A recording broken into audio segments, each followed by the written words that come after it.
संविभाग व्रत तत्वार्थ सूत्र में, सागर धर्मामृत में, वसुनंदी शावकाचार्य में यही नाम है, अतिथि संविभाग।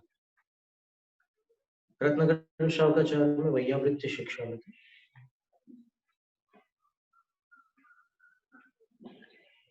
तो अभी अपन ने ये देखा कि पात्र उन्होंने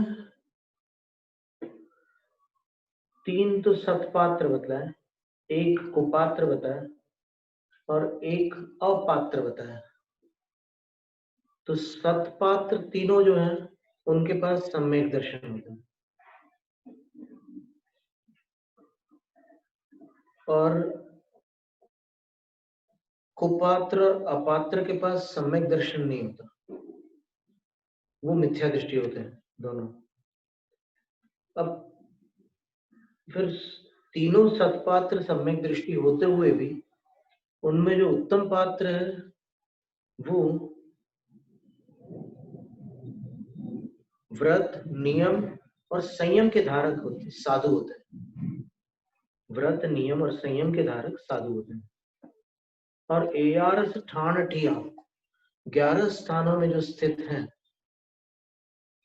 आज की भाषा में वो 11 प्रतिमाधारी जो भी हैं, पहली से लेकर 11वीं प्रतिमा तक, वो मध्यम पात्र हैं, वो भी सम्यक दर्शन युक्त है।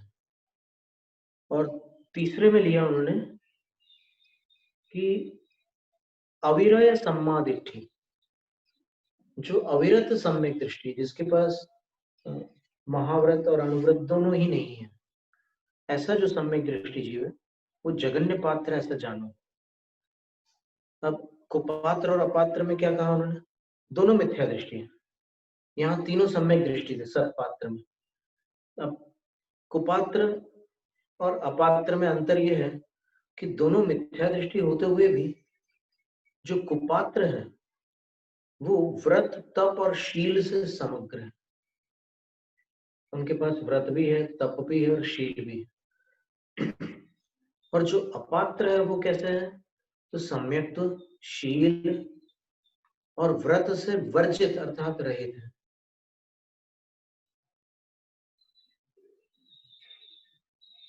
तो सम्यक्त से रहित तो दोनों है, कुपात्र और अपात्र। पर अपात्र जो है वो सम्यक्त शील और व्रत इनसे भी रहित है, शील और व्रत इनसे भी रहित है।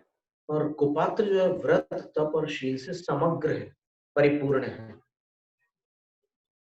तो ये ध्यान में रखने की बात है। फिर दातार के 7 गुणों का वर्णन किया। पहला गुण था श्रद्धा, फिर दूसरा था भक्ति,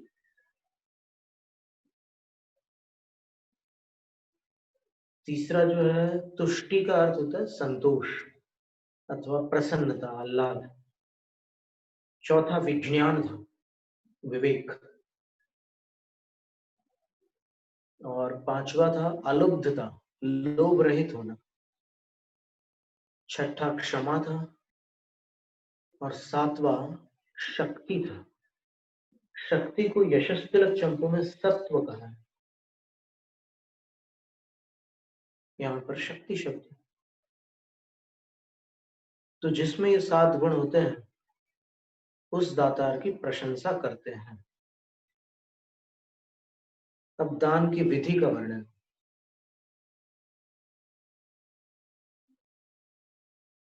पडिगहमुच्चट्ठाणं पादोदयमच्चणं च पणमञ्च मणवयणकाय शुद्धि एषण शुद्धि ये दान विधि। ये दान विधि है।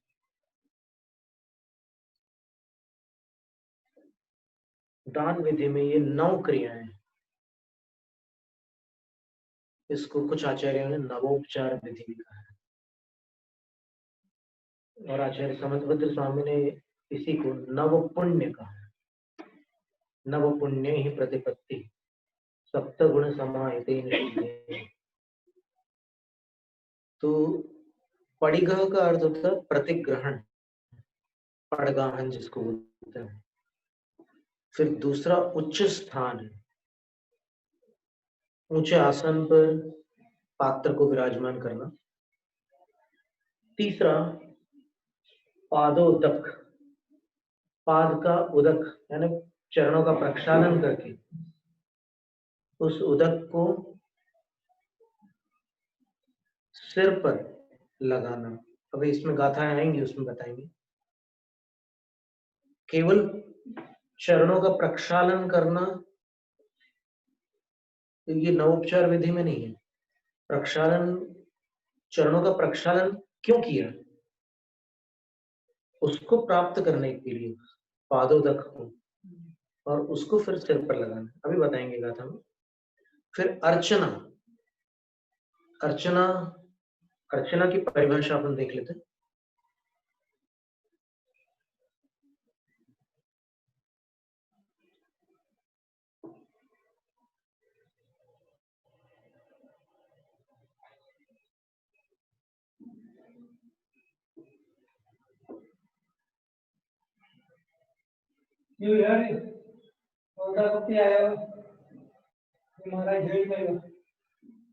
बताओ, एक बताओ, बिंदु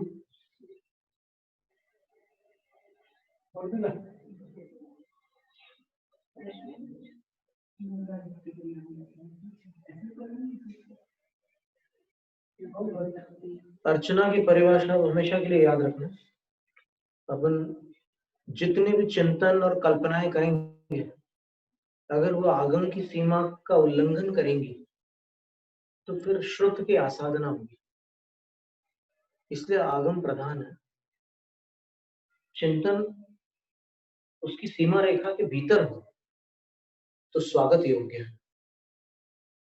अर्चना की परिभाषा धवला की 8वीं पुस्तक पृष्ठ 92 पर लिखी हुई है। चरु बलि पुप्प फल गंध धूव दीवा दीहि सग भक्ति पगासो अच्छणाणाम। चरु, बलि, पुष्प, फल, गंध, धूप, दीप आदि के द्वारा अपनी भक्ति प्रकाशित करना, इसका नाम अर्चना है।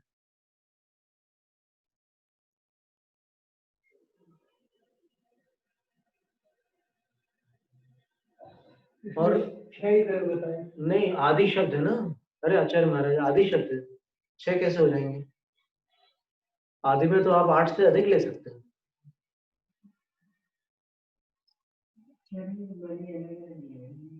चरु बलि पुप्प फल गंध धूप दीवादी ही सग भक्ति पगासो अच्छणाणाम।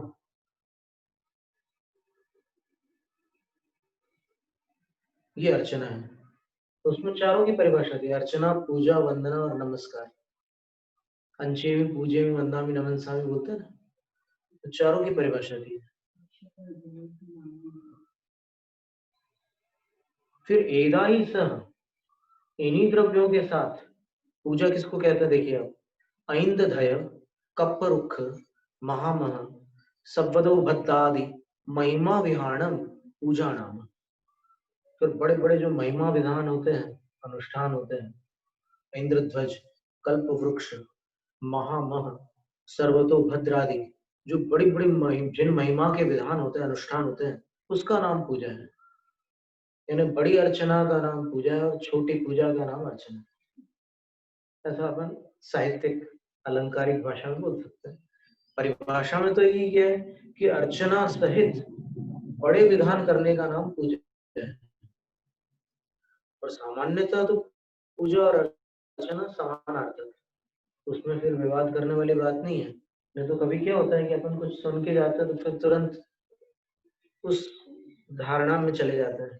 पर चर्चाओं में जो विवक्षा है, जिस अपेक्षा से वो कथन चल रहा है, विषय चल रहा है, उसी को ग्रहण किया जाता है। चरु और बलि में अंतर,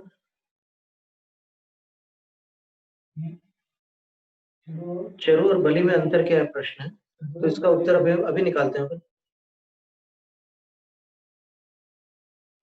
बलि शब्द का अर्थ तो मूलाचार ग्रंथ में आया है, 431 का नाम का था।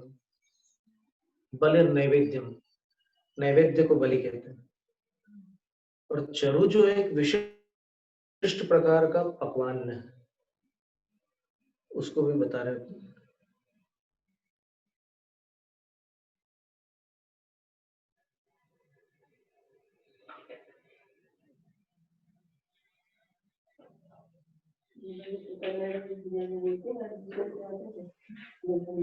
वो तो अपन जब उदक चंदन तंडुल में चरो शब्द का प्रयोग करते हैं तो उसको उपलक्षण मान करके तत्संबंधी पदार्थों को ग्रहण किया जाता है।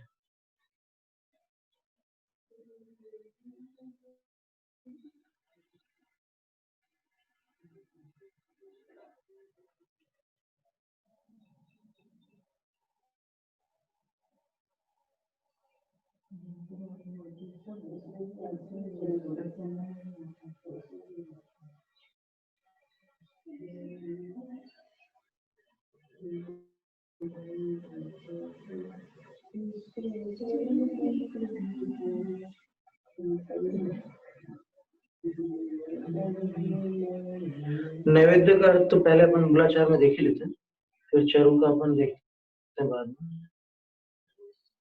बलिदान बलिदान तो वही है, तो क्षेत्रपाल को दिया जाता है वो बलिदान क्षेत्रपाल को दिया जाता है वो बलिदान। अभी देखिए ना मूलाचार की गाथा जो है 431 गाथा है।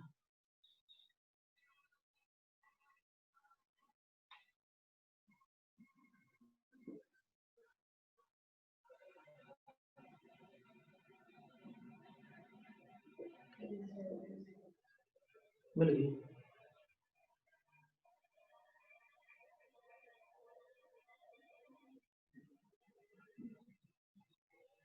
हाँ, इसकी परिभाषा इधर शुरू में दी है, जहाँ 16 उद्गम दोषों के नाम दिए वहां पर परिभाषा दी है। देखिए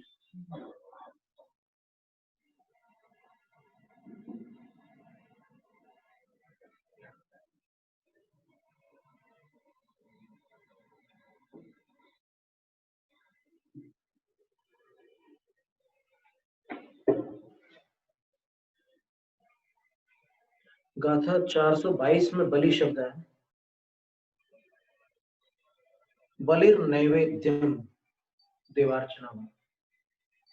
बलि को नैवेद्य नैवेद्य बलि का अर्थ नैवेद्य है अथवा देवार्चना यानी अर्चना की सभी सामग्री को बलि कहते हैं। अर्चना की सभी सामग्री को बलि कह सकते हैं, अथवा विशेष अगर देखो तो नैवेद्य।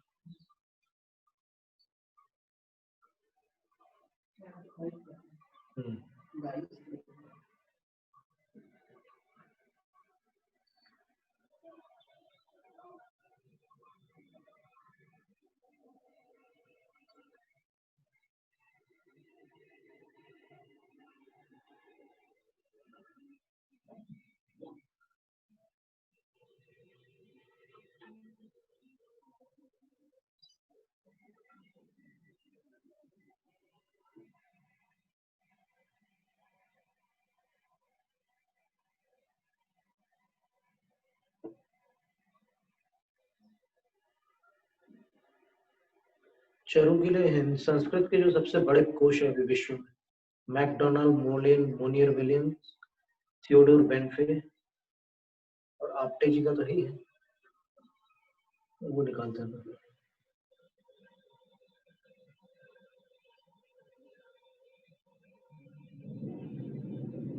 चरु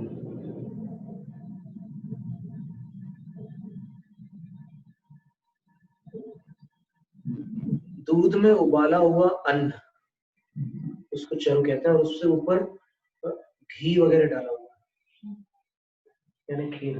चरु का अर्थ खीर। Grain boiled in milk, butter और वाटर।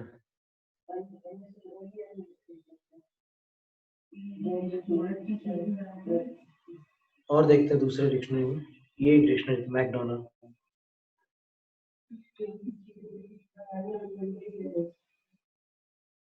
पर ये बहुत अच्छी जानकारी की बात थी।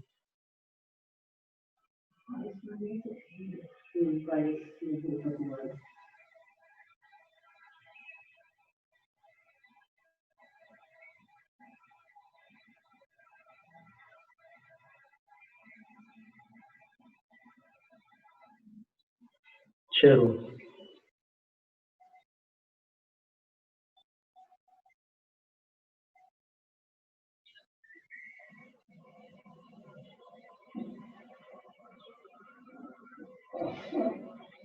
चावल, फिर जवा और अन्य दाल वगैरह भी जो कोई चीज है, इनको यदि दूध में उबाल करके भगवान को चढ़ाया जाता है तो उसको चरु कहा जाता है।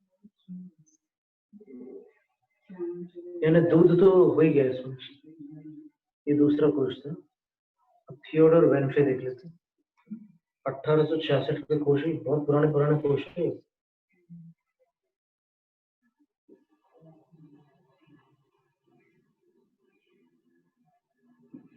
अपन चरु को नैवेद्य मानते थे ना।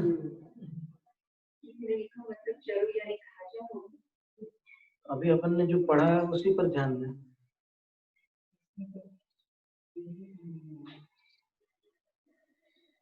चरु,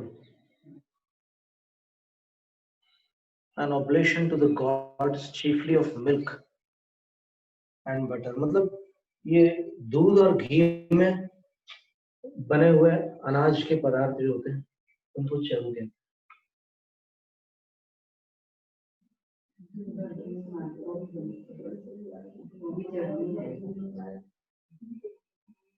इसमें आता है ना धन्य कुमार चरित्र में कि अकृत पुण्य की माता मृष्टदाना ने जो खीर बनाई थी, उस खीर में उन्होंने दूध, भात, चावल और फिर और भी जो सामग्रियां होती है उसके फिर घी भी डाला था उन्होंने, ये भी लिखा हुआ है।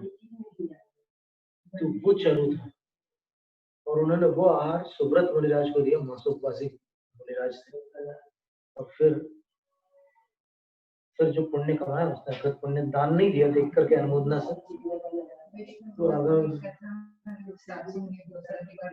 वो नीरज जी ने ऐसे साहित्यिक वो किया चित्र, कहीं पुराण में नहीं, पर वो विवेक की बात है। वो तो अगर ऐसे परिस्थिति है तो फिर श्रावक जो है, विवेकी श्रावक, वो उस हिसाब से भोजन देगा जो उनके लिए अनुकूल हो।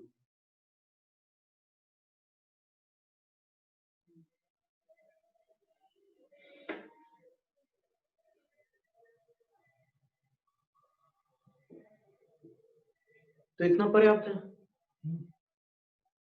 बलि का अर्थ नैवेद्य हो गया, मूलाचार ग्रंथ की टीका में दो 422 नंबर गाथा की टीका में था। और फिर इधर चरु का अर्थ ये हो गया कि वो अनाज जो दूध में और घी में पका हुआ है।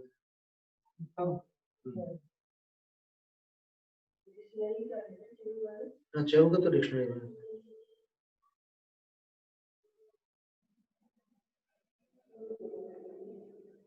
तो चर्चा ये चल रही थी कि नवोपचार विधि, जो दान विधि जिसको कहते हैं, उस दान विधि को दान विधान भी कहते हैं, उसको नव पुण्य भी कहते हैं। तो उसमें उन्होंने ये अर्चना शब्द दिया। तो अर्चना जो होती है वो नमस्कार से भिन्न है, क्योंकि उसके उपरांत प्रणाम शब्द और आ रहा है। अर्चना के बाद जो शब्द आया है वो क्या है? अच्छणम च प्रणमंच, प्रणाम उसके बाद में है, पहले अर्चना है। और देखो आप जिनेंद्र भगवान की अर्चना भी जब करते हैं अपन, तो जिनेंद्र भगवान की अर्चना में सर्वप्रथम अभिषेक होता है। तो यहाँ प्रथम पाद प्रक्षालन हुआ गुरु का, तो चरणाभिषेक कहलाए कि नहीं। उसके बाद अर्चना हुई, तो ये सारे द्रव्यों से, जिस विधि से आगम में पूजा का उल्लेख है, उस विधि से इन द्रव्यों का अर्पण होता है, तब जाकर के वो विधिवत पूजा कहलाती है।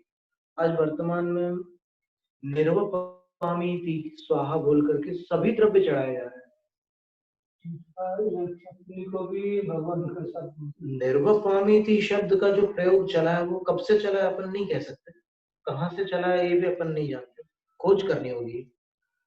पर अपन प्राचीन पूजाओं को अगर देखें, प्राचीन पूजाएं यानी जो हजारों वर्ष पहले आचार्य पद्मनंदी मुनिराज ने पद्मनंदी पंचविंशतिका के 19वें अध्याय में जिन पूजाष्टक उसका नाम है, वहां पर जो उन्होंने पूजा का चित्रण किया है, तो वहां पर उन्होंने जलम निर्वपामीति नहीं किया, जलम क्षिपामि लिखा।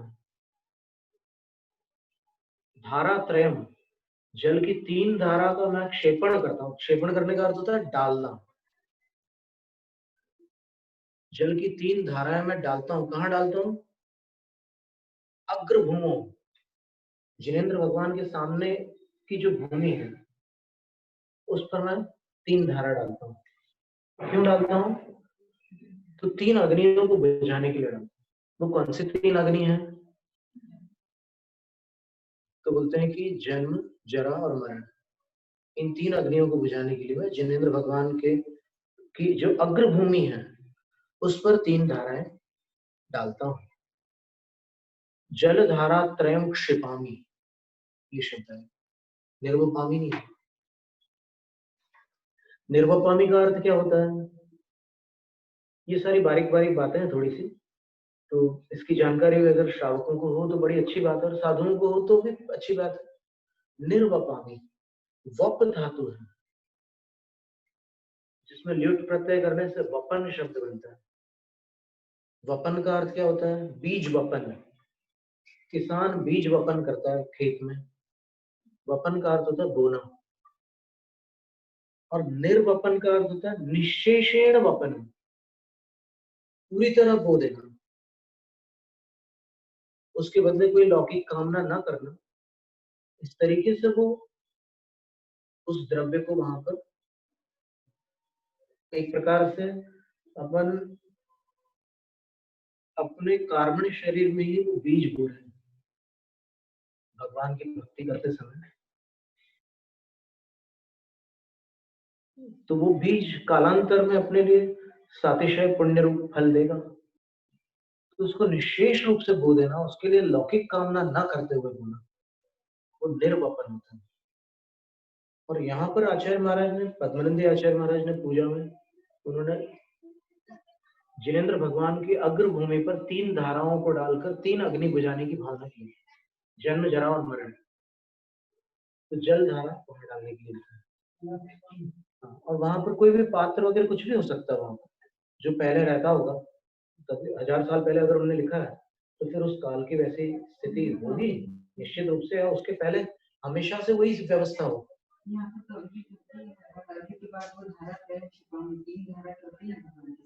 अच्छा, और दक्षिण कर्नाटक में क्या करते हैं वो पूरे जो अभिषेक के बाद, प्रत्येक अभिषेक के बाद वो सम्मार्जन करते हैं।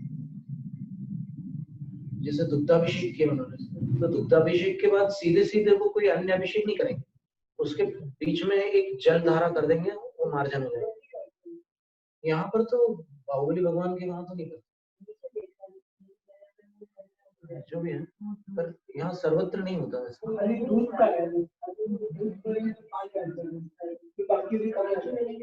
दूध के पहले घी का अभिषेक होता है।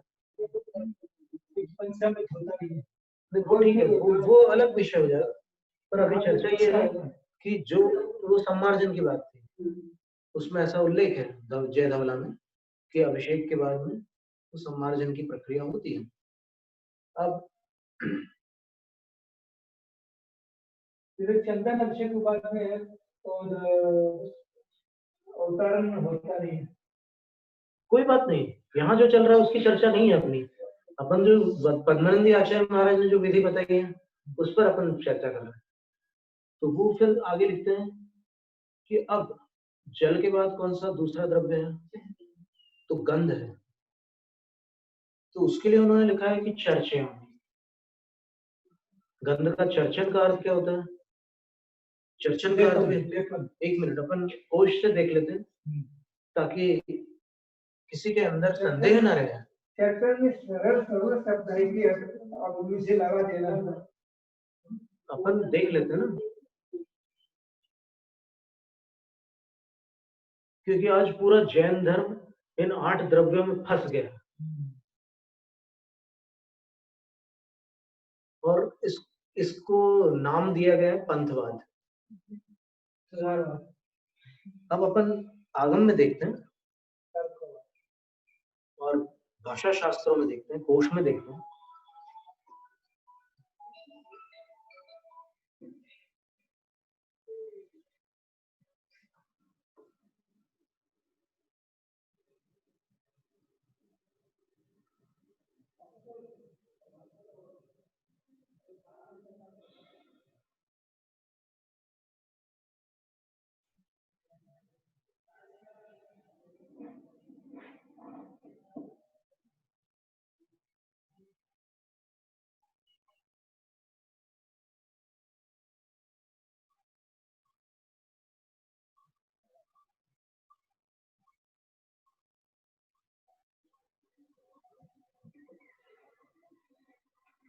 कोटिंग, कोटिंग का अर्थ होता है ऐसे ऊपर ऐसे आवरण कर देना। चर्चित शब्द दिया, उसमें लिखा है कोटिंग ऑफ ऑइंटमेंट, जैसे मलम लगाते हैं वैसा। और दूसरा देखिए, और गंध लेपन की भी क्रिया दी है। लेपन और चर्चन ये जय धवला में आप देखें तो क्या लिखा है, उपलेपन, ये शब्द दिया है उपलेपन। तो उपलेपन किसका होगा? 8 द्रव्यों में से कोई द्रव्य है क्या उपलेपन के लायक गंध के सिवाय? 8 द्रव्यों में आप जल का तो उपलेपन नहीं कर सकते, आप अक्षत का उपलेपन कर सकते हैं क्या? फिर और सारे द्रव्यों को देख लो ना, तो उपलेपन जिस द्रव्य का हो होने योग्य है उसी का किया जाएगा। तो ये जय धवला में वीरसेन आचार्य महाराज ने लिखा है। अब और देखिए चर्चा में अन्य कोशों में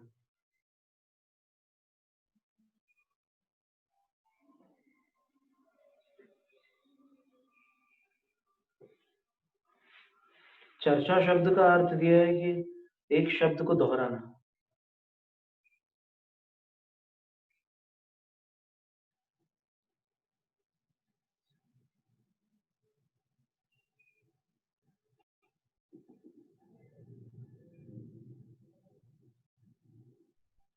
smeared with, covered with, smeared with और covered with, इसका अर्थ वही होता है, कवर कर देना उसको, उस पर अवलिप्त कर देना, स्मीयर कर देना, जैसे दवाई लगाते हैं वैसे चर्चित शब्द का। फिर थियोडोर वेंफे में देखते हैं,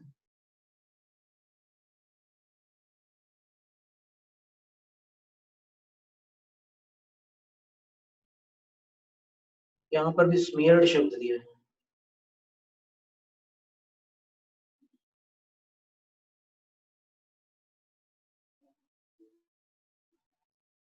तो ये अर्थ हुआ उसका। तो निष्पक्ष होकर के अगर अपन ये सारे विषयों को ग्रहण करें तो फिर सारे विवादों का अंत हो सकता है। और यदि उसको अपन अपने समूह का स्वाभिमान मानते हैं कि जो हम करते आए हैं उससे हम बाल मात्र भी यत्र तत्र नहीं हो सकते, हम जो कर रहे थे वही हम करते रहेंगे, तो फिर कौन रोक सकता है? सब जीव स्वतंत्र है।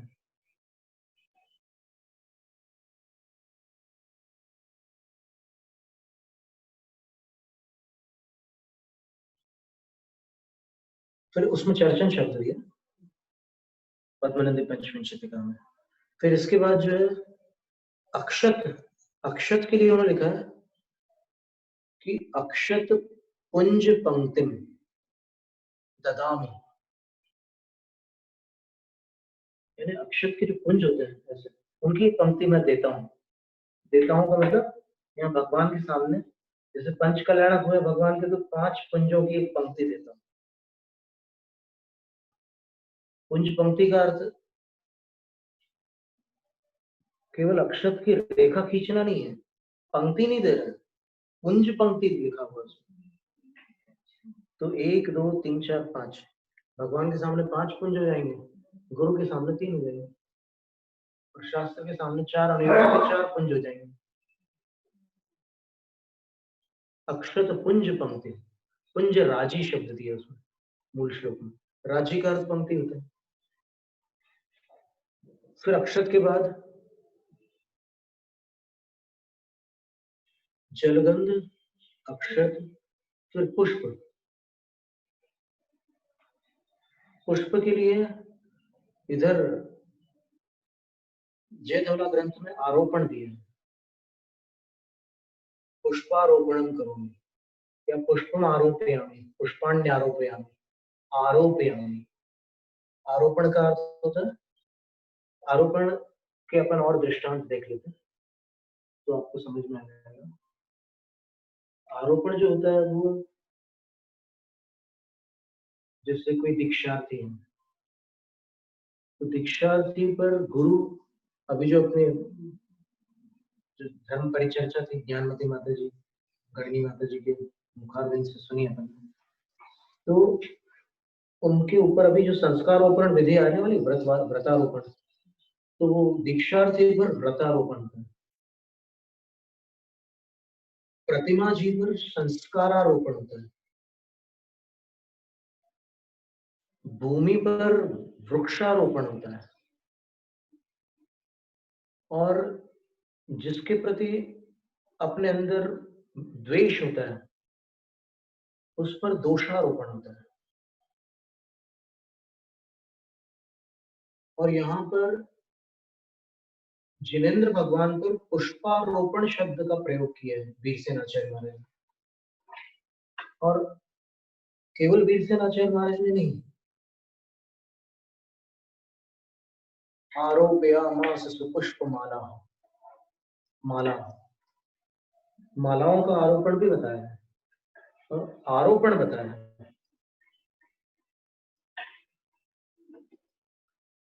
ऐसा विचार आता है कुछ चिंतकों के चित्त में कि यदि पुष्प ही चढ़ाना हो तो फिर प्रतिमा पर मत चढ़ाओ, सामने चढ़ा दो। प्रतिमा पर चढ़ाने से प्रतिमा रागी हो जाती है अथवा श्रृंगारित हो जाती है। तो एक बार हमसे यहाँ पर आचार्य वर्धमान सागर महाराज श्री और अन्य बहुत सारे साधु थे, आहार के लिए उठ रहे थे। उन्होंने हमसे पूछा कि आपका क्या विचार है इस विषय में। तो हमने कहा कि हमारा तो कोई विचार नहीं, लेकिन आगम के अनुसार अगर आप हमसे पूछें कि प्रतिमा जो है वो किन की प्रतिमा है, पंच कल्याणकों से प्रतिष्ठित तीर्थंकर की प्रतिमा है, ठीक है। तो प्रतिमा रागी अथवा श्रृंगारित तभी होगी जब उनकी वीतरागता क्षायिक न होकर के औपशमिक हो, क्योंकि औपशमिक वीतरागता पुनः सरागता में प्रत्यावर्तित होती है। क्षायिक वीतरागता जो होती है वो तो ऊर्ध्वगामी नहीं होती है, क्षायिक वीतरागता तो मोक्ष में ले जाती है, तो वो सरागता में परिवर्तित हो कैसे हो सकती है? कोई संबंध ही नहीं। जो भगवान को पर द्रव्य के संयोग से रागी मानते हैं वो भगवान को पहचानते नहीं, क्योंकि जिन मत में दिगंबर आमरायण जिनेंद्र भगवान वीतराग से सराग होते हो, ऐसा चारों अनुयोगों में कहीं भी वर्णन नहीं। उनकी वीतरागता ऐसी वीतरागता है कि जो लौट कर कभी सरागता में बदल नहीं सकती। तो बड़े प्रसन्न होकर सब हंसने लगे कि ये तो एकदम सैद्धांतिक जवाब दे दिया आपने। फिर आगम के प्रमाण वगैरह एक तरफ है, ये तो एक सिद्धांत की बात है।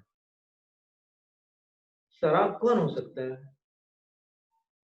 तो इसी टाइम जब कीर्तन में कोई सरागी होता है तो बोलना पड़ेगा सब समोशन से सही हो जाए, इतना सब होता है, ये उनको भी हमको सरागी मानना है। हाँ, ये आपकी युक्ति भी उचित है कि अगर संयोग मात्र से अपन वीतराग को सराग मानने लग जाए तो फिर तो ये सब काम है, ये 8 प्रातिहार आदि सारा जो वैभव है, इसमें तो इतना वैभव होते हुए भगवान वीतराग कैसे माने जाएंगे? फिर वो कहेंगे कि स्पर्श नहीं करते। तो फिर देखो, राग और वीतरागता का संबंध स्पर्श मात्र से नहीं है। टेलीविजन को कोई स्पर्श करके देखता है क्या? तो अगर स्पर्श नहीं कर रहा है कोई टेलीविजन देखते समय तो वो वीतराग हो गया क्या? ऐसा नहीं है।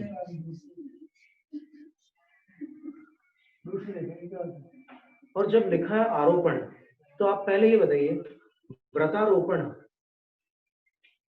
क्या दीक्षार्थी के सामने किया जाता है? संस्कारारोपण क्या प्रतिमा के सामने किया जाता है? वृक्षारोपण जो भूमि खुदी हुई है उसके सामने किया जाता है कि कहीं चबूतरे पर? दोषारोपण जिस पर किया जाता है क्या उसके सामने किया जाता है? नहीं किया जाता। जब वो उन पर किए जाते हैं, ये चारों प्रकार के आरोपण उन्हीं पर किए जाते हैं, तो फिर पुष्पारोपण किन पर होगा, ये प्रश्न है।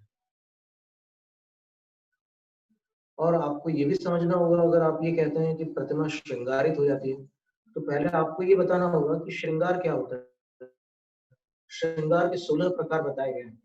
उन 16 प्रकारों के नाम बताइए, आप कौन से 16 श्रृंगार होते हैं। 16 प्रकार के श्रृंगारों में विवाह की साटिका को भी एक श्रृंगार बताया। विवाह में जो साड़ी पहनती है जो दुल्हन, वो भी 16 श्रृंगारों में से एक श्रृंगार है। फिर उनके विभिन्न स्थानों के जो आभूषण है, वो भी श्रृंगार है। लेकिन चरणों पर पुष्प अगर रखे हैं भगवान के, तो वो श्रृंगार का स्थान ही नहीं है। आपने कहीं भी संसार में किसी श्रृंगारित व्यक्ति को ऐसा देखा कि जिसके पैरों पर फूल रखे?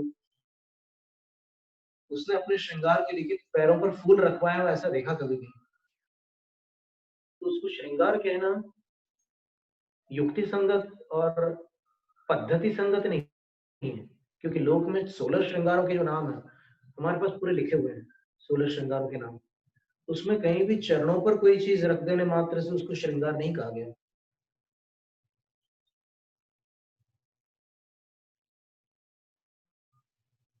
तो राग और श्रृंगार, और अगर कहें कि परिग्रह, तो परिग्रह कैसे संभव है?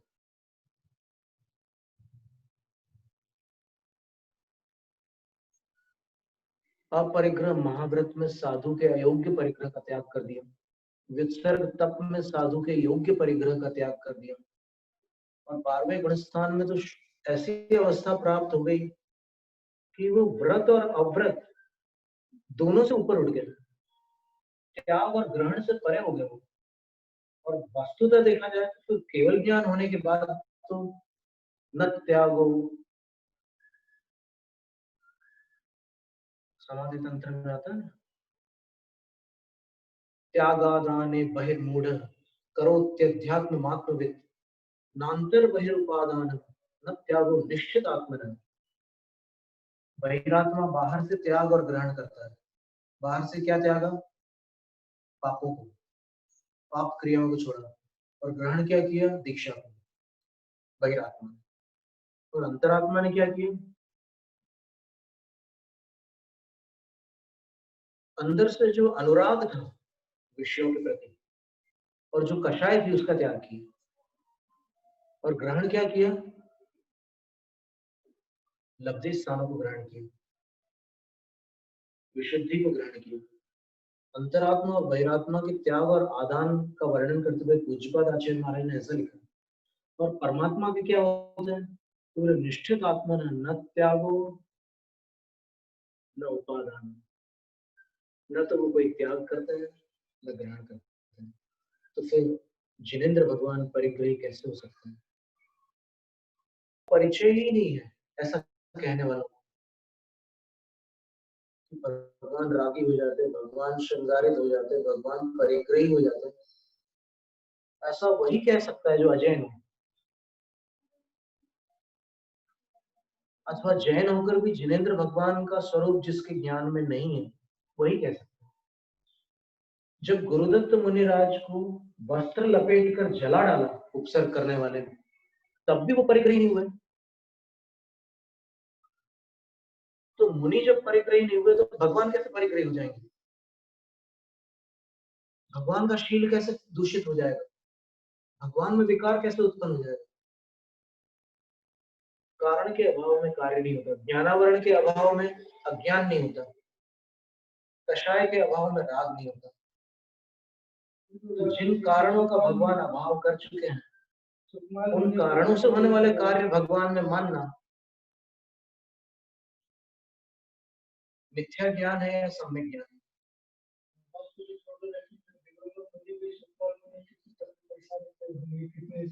तो उपसर्ग विजेताओं के दृष्टांत सुन करके अपन नतमस्तक हो जाते हैं। तो ये तो जिनेन्द्र है। तो भगवान न तो कभी रागी हो सकते हैं, न कभी श्रृंगारित होते हैं, और न कभी परिग्रही हो सकते हैं। अगर वो अपने जिनेंद्र भगवान है तो। यदि किसी अन्य के मत में उन्होंने कोई और भगवान मान रखे हैं अथवा जिनेंद्र भगवान का ही उन्होंने कोई विपरीत स्वरूप स्वीकार करके रखा है, तो फिर वहां कुछ भी हो सकता है, क्योंकि वो छद्मस्त कल्पित है, जिनेंद्र प्रणीत नहीं है। तो ये चर्चा है। तो अर्चना, अर्चना के अंतर्गत ये पुष्पारोपण की भी एक क्रिया है, और इसमें अपन संस्कारवश जो चीज अपन कभी नहीं देखे हैं, अपन ने कभी नहीं देखी है, तो उसको देखकर अपन को प्रारंभ में अजीब लग सकता है, लेकिन अजीब लगते हुए भी सम्यक दृष्टि जीव जो है, यदि आगम मिल जाता है तो आगम के पक्ष को ग्रहण करने में विलंब नहीं करता, वो ये स्वीकार करता, विनम्र हो जाता है वो कि भाई मैंने आज तक जो कुछ देखा, सुना, सीखा, समझा, या मुझे जिन्होंने समझाया, उसमें त्रुटि संभव है, लेकिन आगम, आगम कभी भी असत्य प्ररोपण नहीं करता। जय धवला में, वरांग चरित्र में और अन्य अनेक ग्रंथों में यदि इसका उल्लेख है, तो फिर ये उल्लेख काल दोष से उत्पन्न हुआ उल्लेख नहीं है। कुछ चिंतकों का ऐसा कहना है कि उस समय में ऐसा वातावरण था कि आचार्यों को ऐसी विधियां लिखनी पड़ी, तो फिर वो आचार्य मौन नहीं रह सकते थे क्या? उनको किसने बाध्य किया कि इस तरह से विधि लिखो? और उन आचार्यों के अंदर स्वाभिमान नहीं था क्या कि मैं जैन परंपरा की विधि को अन्य मतों के प्रभाव से परिवर्तित करके अन्य विधि लिखूं? उनका इतना स्वाभिमान नहीं था कि मैं न लिखना स्वीकार है मुझे, लेकिन आगम को पलटना मुझे कभी स्वीकार नहीं हो सकता। प्राण चले जाएंगे तो फिर से मिल जाएंगे, लेकिन आगम चला गया तो कुछ नहीं मिलने वाला। क्या इतना भी नहीं जानते थे वो आचार्य? और ऐसा कहकर के आप आचार्यों को कायर सिद्ध कर लो कि वो उस वातावरण से डर गए और उन्होंने डर के मारे ये सब विधियां उसमें जैनागम में जोड़ दी उन्होंने। और फिर मूल संघ और अन्य संघों की बात आती है, तो अगर आपको ये बात समझनी हो, तो फिर मूल संघ के आचार्यों ने मंगलाचरणों में पूर्व आचार्यों का जो स्मरण किया उनके नाम देख लो। जैसे जिनसेन आचार्य, जय धवला के रचनाकार, 40,000 श्लोक लिखे हुए जय धवला। जिनसेन आचार्य महाराज ने अपने पूर्व के किन आचार्यों को नमस्कार किया है, उससे आप पहचान लो कि वो आचार्य कौन से संघ के थे। आचार्य जिनसेन स्वामी ने महापुराण के मंगलाचरण में जटा सिंह नंदी आचार्य महाराज को नमस्कार किया है। वरांग चरित्र उनसे पूर्ववर्ती था, ये बात तो निश्चित हुई।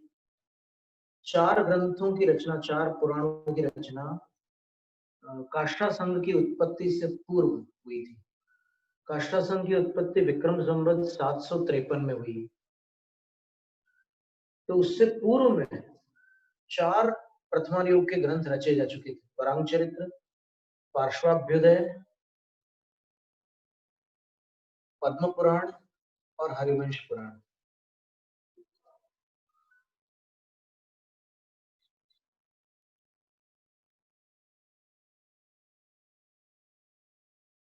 तो ये कहना नितांत अज्ञानतापूर्ण होगा कि वो ग्रंथ काष्ठा संघ से प्रभावित थे। इसको और सरल उदाहरण से आप ये समझ लो कि क्या बादशाह अकबर सचिन तेंदुलकर से प्रभावित था?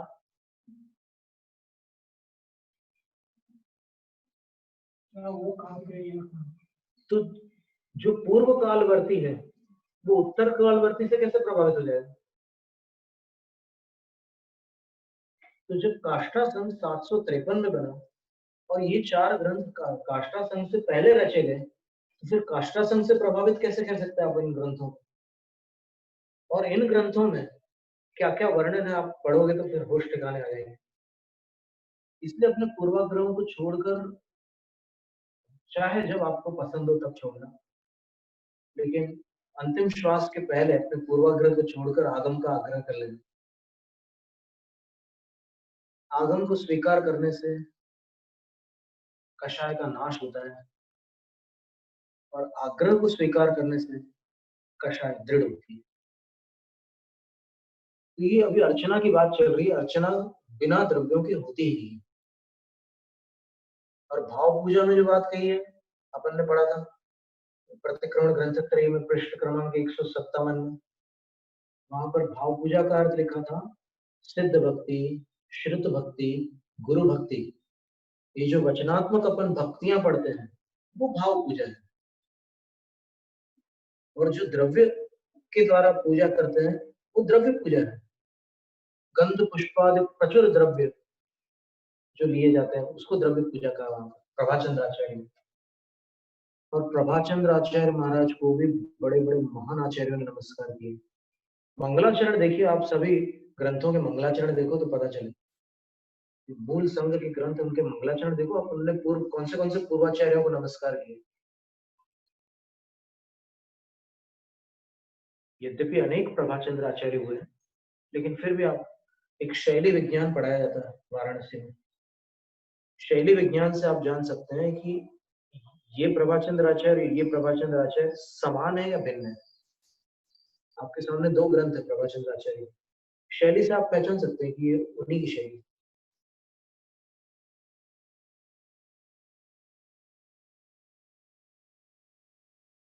क्या हुआ, कहाँ तक पहुंचे अपन? पुष्प पुष्पारोपण है, पुष्प पुष्पमाला आरोपयामी। फिर उसके बाद पुष्प के बाद है चरु, उसके लिए लिखा स्थापयामी, निर्वपामी नहीं लिखा। चरु को मैं स्थापित करता हूँ। और फिर चरु के उपरांत, चरु का अर्थ तो खीर होता है, अभी अपन ने पढ़ाई था। और उपलक्षण न्याय से फिर नैवेद्य भी ग्रहण कर लेना उसमें। फिर दीप है, तो दीप के लिए लिखा उन्होंने कि दीपक को निर्वपामी नहीं बोलते, दीपार आर्तिकम अवतारयामी, आरती उतारने का लिखा हुआ उसमें। और आचार्य पद्मानंद महाराज ने तो इतनी सुंदर वहां पर उत्प्रेक्षा की है कि जब वो भक्त आरती करता है और ऐसे ऐसे घुमाता है तो भगवान की जो स्वच्छ प्रतिमा है उसमें दीपक। तो आचार्य पद्मानंद महाराज उस दृश्य का चित्रण में कहते हैं कि मैं उसको दीपक की लौ नहीं मानता हूँ, मैं ये मानता हूँ कि ये जिनेन्द्र देव है और प्रातिहार्य सहित प्रतिमा जो होती है वो जिन प्रतिमा होती है, प्रातिहार्य रहित प्रतिमा सिद्ध प्रतिमा होती है। वो खाली स्थान वाली प्रतिमा शास्त्रों में विहित नहीं। तो आचार्य कहते हैं कि अभी 4 आघाती कर्म बचे हैं। तो ये आरती की लौ प्रतिबिंबित नहीं हो रही है। मैं तो ये मान रहा हूं कि वो ध्यान रूपी अग्नि बचे हुए कर्मों को ढूंढ रही है, आघाती कर्मों की खोज कर रही है वो अग्नि, उनको भस्म करने वाली। फिर धूप की बात आती है, दीप के बाद धूप का वर्णन किया। तो धूप का वर्णन करते हुए आचार्य कहते हैं कि उसका धुआं भगवान की प्रतिमा को छूकर ऐसे ऐसे ऐसे ऐसे फैल जाता है सब जगह, क्योंकि धुआं ऐसे किसी से भी टकराएगा तो वो विकीर्ण होता है, फैलता है। तो आचार्य महाराज ने उसका चित्रण ऐसा किया कि वो धूप का धुआं तो बाईं तरफ होता है और दीप जो होता है सम्मुख अथवा दाहिनी ओर होता है। तो वो धूप का धुआं भगवान को छू करके इतना प्रसन्न हो जाता है कि वो नाचते नाचते पूरे मंदिर में फैल जाता है, ऐसा नृत्य करता है वो और पूरे मंदिर को सुवासित कर जाता है। तो कर्म जब भस्म होते हैं तो फिर आत्मा के गुणों की सुगंधी व्याप्त हो जाती है। तो भगवान ने वही काम किया, भगवान ने अपने कर्मों को जलाया और उनके गुणों की सुगंधी सब जगह फैल गई। मैं दीप धूप जला रहा हूँ और इसकी सुगंधी सारे मंदिर में फैला है। और वो तो धूप नृत्य करता है, इतना प्रसन्न हो जाता है उसका धुआं, ऐसा उल्लेख। फिर धूप के बाद क्या है, फल है। तो फल के विषय में उन्होंने लिखा है कि अब मैंने बहुत सारे फल खा लिए, एक फल बाकी रह गया है, तो बस उस फल को पाने के लिए मैं फल से परिपूज्यामि, फलेन परिपूजयामि या फलैः परिपूजयामि, ऐसा लिखा। तो इस तरह ये अष्टद्रव्य से बड़ा सुंदर चित्रण किया उन्होंने पूजा। फलेन परिपूजयामि, धूपम दहनामि, धूप दहनम करोमि, और आरार्तिकम अवतारयामि, नैवेद्यम स्थापयामि। फिर प्रणाम करना है, तो प्रणाम कैसे करना है? जो चौके में आए हुए साधु हैं उनको नमस्कार करना है, और श्रावक जो है वो अपने ढंग से नमस्कार कर सकता है। पंचांग नमस्कार। अर्चना में अर्घ्य का वर्णन आया नहीं, पुष्पांजलि का वर्णन आया है इसमें, अभी बताएंगे आगे, पूरी विधि बताएंगे उसकी। फिर 4 शुद्धियां हैं, तो ऐसी 9 विधियां होती है, इसको दान विधि कहते हैं। दान विधि में 9 क्रियाएं होती है, इसको 9 पुण्य का आचार्य समुद्र स्वामी ने, क्योंकि 9 चीजें पवित्र हैं, पुण्यार्जन का कारण है। पड़गान, उच्चासन, चरणों का प्रक्षालन, अर्चन, प्रणाम, मन शुद्धि, वचन शुद्धि, काय शुद्धि और ऐषण शुद्धि। ऐषण शुद्धि का अर्थ है भोजन शुद्धि। इस तरह की दान विधि है। अभी इसमें एक एक की परिभाषा आगे चलकर आचार्य महाराज देंगे। जैन विजय शासन किसका?